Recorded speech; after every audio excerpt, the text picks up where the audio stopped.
नमस्कार, जय हिंद। आज का हमारा टॉपिक जो है वही है कि अंग्रेजों को यहाँ से जाने में अब भारत में राष्ट्रीयता आने के प्रमुख क्या कारण थे। तो पिछले टॉपिक मैंने पढ़ा चुके थे कि भारत में प्रचार प्रसार करने के लिए पत्रिका बहुत अहम भूमिका निभाया। उसमें बहुत सारे जो है भारत के बुद्धिजीवी लोग था जिन्होंने अलग अलग माध्यम से पत्रिका को निकाला था, और उस पत्रिका को पढ़कर भारत की जनता क्या हो गई, अंग्रेज की जो गलत नीतियाँ थी उसका विरोध करने लगी, और भारत में से अंग्रेजों को जाने का क्या होगा, रास्ता क्लियरेंस होने लगा, यानी क्लियर हो गया कि अब अंग्रेज यहाँ से जाएंगे। यानी कि ये जो हम बात कर रहे हैं कि आज़ादी एक दिन में मिल गई है, ऐसी बात क्या है, नहीं है। अगली बात में फिर सबको दोहरा देते हैं कि आज़ादी को गांधी जी ने और कांग्रेस के कुछ लोगों ने नहीं दिया, इसके लिए लाखों लोगों को बलिदान दिया गया है, और हर आदमी ने यहाँ पर अंग्रेजों के खिलाफ का किया है, लड़ाई लड़ी है। और कुछ भारत के ऐसे लोग थे जो अंग्रेजों का करते थे, साथ देने का काम करते थे। आज भी उस तरह के लोग पड़े हुए हैं, तो कृपया उन लोगों को आप साथ क्या करें, ना दें। तो आज हम लोग चौथा स्टेप पढ़ेंगे कि भारत में कौन कौन से और घटनाएं घटी जिससे कि भारत से अंग्रेजों को जाना पड़ा। तो आइए अब हम बात करते हैं राष्ट्रीय साहित्य का प्रभाव। फिर से बात कर लेते हैं राष्ट्रीय साहित्य के प्रभाव।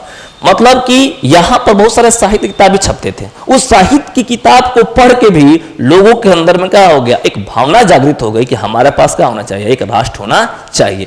ऐसा कौन कौन से राष्ट्रीय साहित्य था जिसको पढ़ने के बाद से लोगों के अंदर भावना आ गई कि अंग्रेजों को यहां से भगाना चाहिए, वह आज आपको हम बता रहे हैं। तो है राष्ट्रीय साहित्य राष्ट्रीयता की उत्पत्ति के लिए एक प्रमुख का था, कारण था, जिसमें से पितामह भारत तेंदु हरिश्चंद्र ने 1876 में उन्होंने एक नाटक लिखा। भारत तेंदु हरिश्चंद्र ने 1876 में उन्होंने एक नाटक लिखा, और नाटक क्या नाम है, भारत की दुर्दशा या भारत दुर्दशा। जब भारत की दुर्दशा जब उन्होंने छापा तो इसे पढ़ के लोगों के अंदर में बिल्कुल दिमाग की घंटी बज गई। क्या कि क्योंकि उन्होंने अंग्रेजों के भारत के प्रति जो आक्रामक नीति थी उन्होंने उल्लेख कर दिया कि अंग्रेज भारत के खिलाफ क्या क्या कर रहे हैं। फिर से इस क्षेत्र में हरिश्चंद्र के अतिरिक्त एक और आदमी आते हैं जिनका नाम है प्रताप नारायण मिश्र, बाल कृष्ण भट्ट, बद्री नारायण चौधरी और भी बहुत सारे लोग जिनकी रचना देश प्रेम से ओतप्रोत थी। इन देश के बारे में उन्होंने बहुत अच्छा से एक्सप्लेन किया था।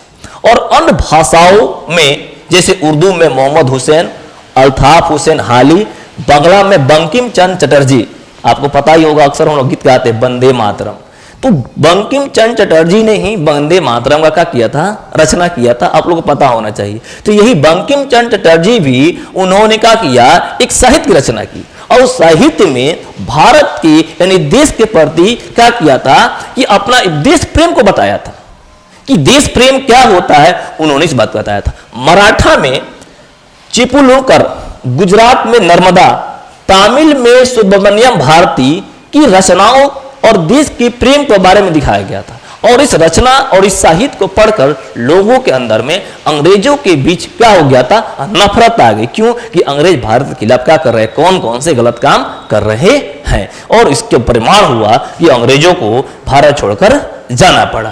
सर और भी कारण है, बिल्कुल कारण है। अब आपका जो कारण आ रहा है वह कारण है राजनीतिक कारण। कौन सा कारण, राजनीतिक। अंग्रेज के भारत में आने से पहले, मैं आपको फिर से बता देते हैं, अंग्रेजों के भारत में आने से पहले यहां राजनीतिक एकीकरण का अभाव हो गया, क्योंकि यहां का जो सबसे ताकतवर मुसलमान शासक, मुगल साम्राज्य का शासक जो औरंगजेब था, उसकी मृत्यु हो गई थी। भारत राज्य की सीमाएं छिन्न भिन्न हो गई थी। परंतु अंग्रेजी साम्राज्य की जब स्थापना जब होती है तो जो सीमाएं छिन्न भिन्न हो गई थी वो सब आपस में इकट्ठा हो गए, यानी जो लोग जहां तहां थे वो फिर सारे लोग क्या हो गए, इकट्ठा हो गए। और जब इकट्ठा हो गए तो आपके जो अंग्रेज की जो गलत नीति थी उसको लोग जानने लगा। बस क्या था, अंग्रेजों का फिर क्या होगा, ये भी एक मुख्य कारण था कि भारत में से अंग्रेज क्या होंगे, जाएंगे। तीसरा तीव्र परिवहन तथा संचार साधनों का विकास। अंग्रेज आए भारत में सामान को इकट्ठा करके विदेश भेजने के लिए कि भाई भारत में जो आपका कपास हो रहा है या दालचीनी हो रहा है या गरम मसाले हो रहे हैं या यहाँ के जितने भी वस्तुएं थी जो प्रोडक्शन होती थी, जो कहीं ना कहीं ब्रिटिश सरकार को समृद्ध करती थी, उस सामान को ढोने के लिए उन्होंने रेलवे का विकास किया था। जब रेलवे का विकास किया तो पूरा रेलवे के नेटवर्किंग सिस्टम जो है पूरे देश में बिछा दिया गया। अब ये लोग जैसे मान के चलिए कि जो लाहौर के आदमी, सर लाहौर की बात चर्चा क्यों कर रहे हैं कि उस वक्त लाहौर भारत में ही था, जो इस्लामाबाद देख रहे हैं वो भारत में ही था, जो आपका बलूचिस्तान का क्षेत्र देख रहे हैं वही भारत में था, और जो बांग्लादेश का जो आपका जो ढाका था वो भारत में था। उन्होंने पूरे रेलवे नेटवर्क का किया था, विस्तार किया था, लेकिन उनकी आर्थिक नीति तो ठीक तो थी नहीं। अब आर्थिक नीति ठीक नहीं होने की वजह से जब ये माल की ढुलाई करते थे तो उस माल को ले जाने के लिए भारतीय लोग ही बैठे रहते थे। तो लोग क्या करते थे, बताते थे कि मेरे गांव में ये लूटा, तो बांग्लादेश में जो आज बांग्लादेश है उसे बंग कहा जाता था, बंगाल कहा जाता था, वहां के लोगों ने कहा कि हमारे इसको लूटा। जो आज का पाकिस्तान का क्षेत्र है जिसमें लाहौर है, वहां के लोग कहा कि इसने हमारे साथ ये गलत किया। इससे क्या हुआ कि लोगों के अंदर में मेल जोल बढ़ गया और बहुत आसानी से लोग ट्रांसपोर्ट हो जाते थे, एक जगह से दूसरे जगह चले जाते थे, और लोगों के दुख और दर्द एक जैसा मैच करने लगा। और इस बात को लेकर लोगों को लगा कहीं ना कहीं जो ये अंग्रेज हैं वो हमारे लिए क्या कर रहे हैं, गलत कर रहे हैं। और जब इसका जब विकास होता है तो लोगों के आपका जो है तीव्र परिवहन में आपस में मेल जोल बढ़ जाती है। मेल जोल बढ़ने से एकीकरण हो जाता है, सारा लोग एक साथ आता है, और वजह यहां से अंग्रेजों का जाने का। आपको चीज बता देते हैं, यहां पर कार्ल मार्क्स ने लिखा भी था कि रेलवे राष्ट्रीयता के लिए उत्थान में आगे बढ़ाने में बहुत क्या करेगा, सहायक रहेगा।